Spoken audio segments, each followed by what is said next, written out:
Hey everyone, my name is Rosie and today I'm going to be talking about the books I read in May and what I'm going to read in June. It's going to be quite a short video because I kind of struggled to get much read this month, mostly because Game of Thrones, which is quite a beast. The first book I finished this month was a new release, and that's You're the One That I Want by Giovanna Fletcher. I never read anything by her before, but I saw a lot of good reviews for her book Billy and Me and thought I would give it a go. The other one I want is a romance, and it's not something I usually read, but I find that when they're well written, they're a really good, quick, fun read, and that kind of gets me back into reading when I'm reading something that's I find quite difficult to get through quickly, like Game of Thrones. It's told from the perspective of two characters called Maddie and Ben, and from the beginning of the book, you know what the outcome is at the end pretty much, but it's not really about what happens at the end of the book. It's more about the journey the characters take to get to that point.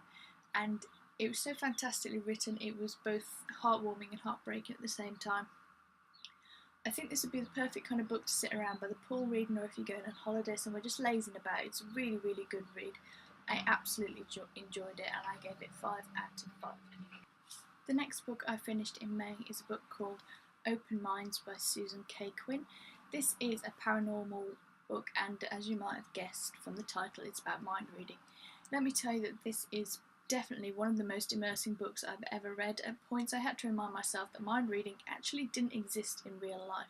I have spoken to the author on Twitter and I told her that, and she said that quite a few readers had also said the same thing, so if you like a really, really good immersing paranormal book, I would definitely recommend Open Minds.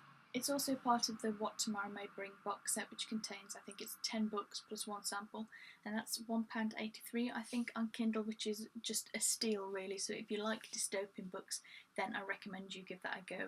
I gave Open Minds a 5 out of 5. The third and final book I finished in May is Bossy Pants by Tina Fey. Going into this, I didn't really know a whole lot about Tina Fey. I knew that she was a comedian, and I think I've seen her in reruns of Saturday Night Live and things like that, but I didn't really know a whole lot about her. So you might be wondering why I even bothered to pick this up, but I had read a lot of reviews from people like me who didn't know much about her, who had read Bossy Pants and absolutely loved it. I got through this in 2 sittings. I think I read 30% one night and then the rest of it the next night. I just couldn't put it down. It was really funny. It's a mixture of her life starting off from when she's at school and then her first job, and then as she gets into improv and starts writing for Saturday Night Live. But there's also things in there about her thoughts on things like Photoshop and sexism, and it's quite surprising when you read about some of the things that happened when she first started out, when people said things like, oh, nobody wants to see two women do a piece together. That's crazy. I really, really enjoyed Bossy Pants. If you like me, you didn't know much about it, I'd recommend you give it a go. I gave this book 5 out of 5. So although I only read 3 books this month, I read 3 fantastic books, which I highly recommend. During May, I was trying to get through A Clash of Kings by George R.R. Martin. This is the second book in the Game of Thrones series, and you can see I'm about halfway through. I was hoping to have read it all in a month because the first one took me 2 months to get through, so I was hoping I could beat that, but I'm hoping maybe I can do it in 1.5. I find these books absolutely fantastic. I really enjoy them, but I don't find that I can read them very quickly. I don't know why. I see a lot of people who say they're hooked, they can't put it down, but I can't really seem to do more than 2 chapters at a time, and I'm not sure why that is, because I think they're really good books, they're really well written. I just find them a bit of a hard slog, so I'm hoping I can finish that off in June. When I went to Spain, I took The Red Queen by Philippa Gregory to read on the plane because Game of Thrones is so much of a beast. If you've read The White Queen, it doesn't continue from that book. In fact, I think it starts when the Red Queen is about 5 years old, something like that. So it's quite interesting because you learn about her life from how she's growing up and things that happen to her. So I think that's a really interesting way to approach a series. I'm about halfway through this now and I'm really enjoying it. I just haven't had time to finish it yet, but I'm sure I will in June. The Fault in Our Stars movie comes out, I think it's the 19th of June in the UK, and I still haven't read the book yet, which is quite surprising, I think.